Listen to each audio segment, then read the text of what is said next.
Good morning, everyone.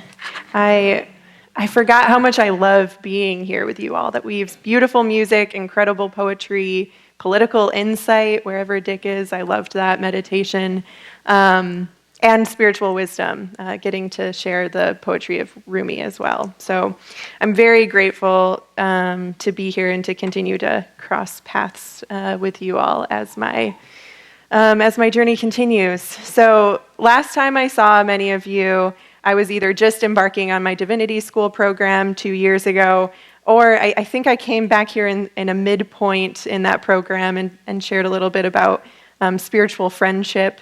But now I'm on the other end of that program. I graduated back in May, and so I want to share a bit about what my studies and my work and where it's taken me over the last few years.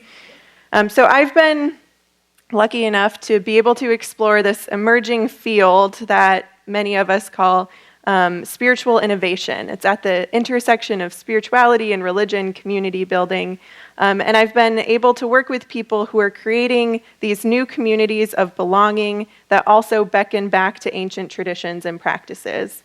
And at this intersection between the ancient and emergent, between tradition and innovation, I have found a home for myself in a collaboration that's called Nuns and Nuns. And as many of you might remember from probably my first few times here, I fall into the category of the latter, the nuns, the so-called unaffiliated nuns. So it's an umbrella term that includes everyone from atheists and agnostics, which are actually more of a minority within that category, to the spiritual but not religious, people who might believe in God or a divine power but just not fall into any official affiliation or religious identity. So the term nun clearly falls short of actually describing this group of people that fall within this category. They resemble something more like the many's than the nuns. But when I was a nun, wandering through the spiritual and secular communities of West Michigan, I was seeking out a place of becoming and belonging, and I stumbled into some unlikely friends in the Dominican Sisters of Grand Rapids. I got to know some of the Dominican sisters through my interfaith organizing at the time, but I hadn't connected with them on a one-on-one basis until a climate march that they co-sponsored in downtown Grand Rapids. And at one point, I was asked to help carry the banner with one of the Dominican sisters. And so we got to talking, and I learned that she worked at the United Nations for 10 or 15 years, did international human rights advocacy work, and she shattered my image of what nuns actually do in this world. And I was so curious to learn more about her life and her ministry. And so soon after that, we got tea in her office. And in that conversation, I knew I was nervously going to tell her that I wasn't Catholic. And so I, at some point in the conversation, finally built up my courage to say, sister, I'm actually not Catholic. I'm more agnostic, maybe even atheist some days, but that's where I'm coming from. And she laughed and she said, oh, that's okay. Some days I am too. And again, shattering my illusion of who sisters are. And in that short, simple interaction, it was the most seen and heard I had felt in conversations with spiritual leaders at the time. I was simply accepted for who I was and where I was. I wasn't asked to be any different or to change in any way. And she met me where I was. She came to where I was standing and encouraged me to stand there. So these are my roots in what became Nuns and Nuns. That interaction, among many others, showed me what might be possible if we meet at the intersections of our identities and our communities. For years, I had been trying to find a home within a tradition, but together, the sisters and the millennials that gathered ended up creating a community by meeting at the edges of our traditions. And because we met at this edge, so many more possibilities emerged together. And we've learned so much by standing there together to bridge our traditions in our common humanity. So today, 3 years after that conversation happened, Nuns and Nuns is an alliance of spiritually diverse millennials, not nuns in the traditional sense that you'd expect, and women religious, and key partners who work to create a more just, equitable, and loving world. And we believe in, support, and nurture these sacred relationships and prophetic communities that can incite courageous action in our times. But how we got here to those short yet very ambitious statements is a longer story. Over the last 3 years, with collaborators and sisters from across the country, we have experimented with gathering our two different groups together, these unlikely pairs, in all different ways. Although actually the first thing you learn in most nuns and nuns gatherings is that we're not such unlikely pairs after all. Sister Janet Rosano, who's a Sister of Mercy in the San Francisco area, reflected on one of the first gatherings in the Bay Area that she went to. And she wrote this haiku: "Eek, what will I say? I'm too old for millennials. Surprise, we're soulmates." And other sisters have repeated similar sentiments, as have millennials. After a room full of us gathered in Boston a year and a half ago to share our spiritual autobiographies, our stories, one sister said at the end that each one of the stories she heard had found a home in her, and her stories had found a home in the millennials in the room. So somehow this keeps happening in our gatherings, that we find a home in one another. So when we get together, we often immediately start to deconstruct the labels that got us there. We quickly learn that the women religious in the room don't actually go by nun. They're called sisters, and they have since the 1960s by and large. When they dropped the habit, they became known as sisters rather than nuns. And as I said, the so-called NONES nuns in the room hold spiritually diverse identities and hold socially active lives. So it's rare to hear them express anything close to the none of the above sentiment that the name suggests. So all of this deep connection of learning where we're coming from happens in our gatherings through deceptively simple prompts. We share our names and one question or wondering that is within our hearts. And each time we find that many of us share similar stories and are holding similar questions. How do we live lives of commitment and depth? How do we respond to the needs of our hurting world? How do we find a home in community while also creating community everywhere we go? And in our gatherings, usually it's groups between 15 and 25 people, always sitting in a circle, trust is built immediately.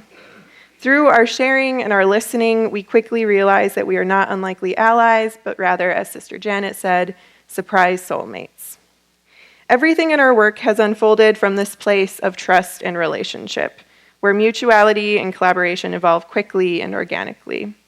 We don't hold tightly to agendas, and rarely, if ever, have a clear sense of what will ever come out of our conversations. Instead, as the sisters have modeled for us and taught us, we gather to listen to the Spirit, or the life that is created and that exists between us. We listen for what wants to emerge, what wants to be born, and what can be born out of our unique collaboration. And what has emerged for us so far are some clear guiding values and some exciting clues about how these sacred relationships might be of use to our world. And here are a few of the values that guide our gatherings. First, as I hinted at, our centering value is in authentic relationship, or what we call really real relationships. Sacred relationships that are mutually transformative and loving. It is only from a place of true relationship and honesty that everything else can emerge. We also emphasize mutuality and co-creation at our core. The trick of nuns and nuns is right in the name. There's a certain kind of magic that happens when sisters and seekers organize and conspire to bring people together. If it only comes from one side and is organized and designed by one side, it will only speak to that one side. And so by holding co-creation at our core, the space and the community becomes held by and transformative for the collective. We also consider ourselves to be a part of a contemplative social movement in formation, taking a contemplative and a slow pace to our conversations, to our relationships, is how we get where we're going. And it's only by grounding in that contemplative practice, that slow work, that we can go deep together in a way that we can go far together. And again, language inspired by sisters that none of the millennials probably would have used 3 years ago.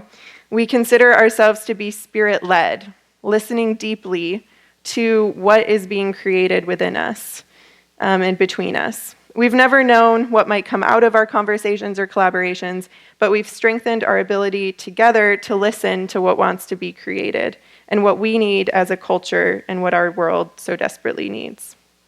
So authentic relationship, mutuality and co-creation, contemplative social movement, and deep listening led by spirit. These are some of the values through which we strive to move in this work, which leads me to where these values and these relationships are bringing us today. You've heard a bit about our gatherings, a bit about the values that ground our gatherings, and I want to share some of what we've been seeing emerge through these relationships. First and foremost, our community hears a clear and immediate call to show up in response to the challenges of our time, collectively and prophetically. In the last several months, we've seen hundreds, I think 800 or more sisters, flock to the southern border of the US to provide presence and service for the human beings who are being robbed of their dignity at the US southern border. We've seen all 700 members of the Leadership Council of Women Religious, which is the largest women religious organization in the US. We saw all 700 of their members vote unanimously to commit themselves individually and communally in their congregations to fight racism, to welcome immigrants, and to help stop climate change. And just a couple months ago, on the World Day of Prayer for the Care of Creation, the leaders of Canada's 64 congregations of women religious called on their country's politicians to respond to the climate emergency. Sisters are reading the signs of the times and heeding the call.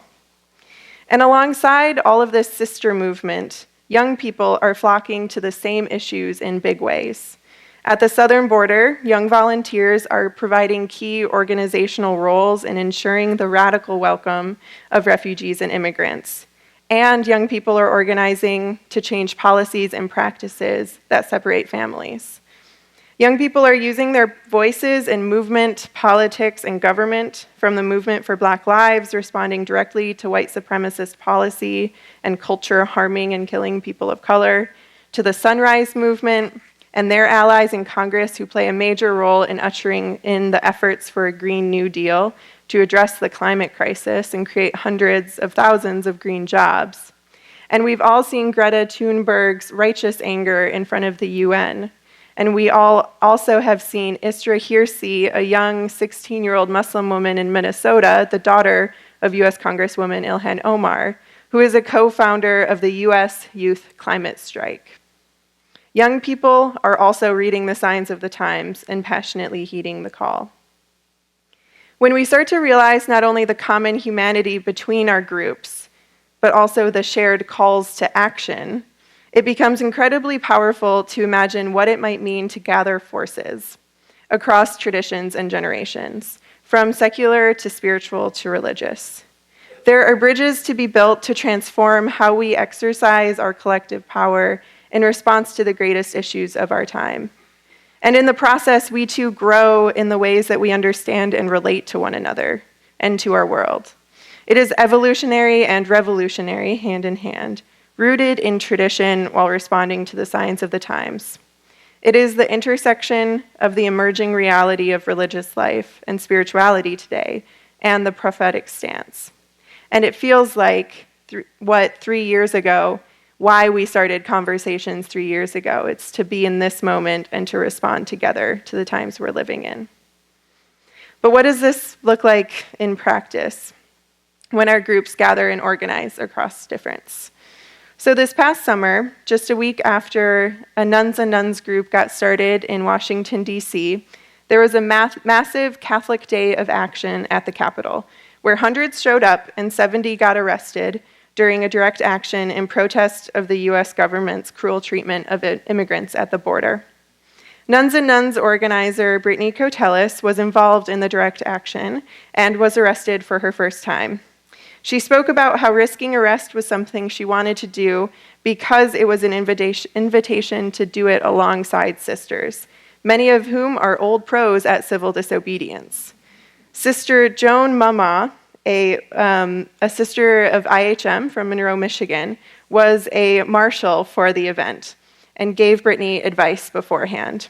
She said, "Just stay close to the sisters. Take your cues from them. This is an experienced group. You will be just fine." And Brittany recalls the day of the action itself. And this is a quote from Brittany. "We were walking into the Senate office building, and there was Joan in her orange Marshall vest, smiling and waving as she shepherded us down an echoing hallway, quite literally showing me the way. And all I felt was relief and love. And I thought, what a beautiful, literal embodiment of the kind of mutual accompaniment that we want to create through Nuns and Nuns. What if we could all show up to interspiritual and intergenerational work of justice together, and instead of feeling fear or powerlessness, all we felt was nothing but love and relief?"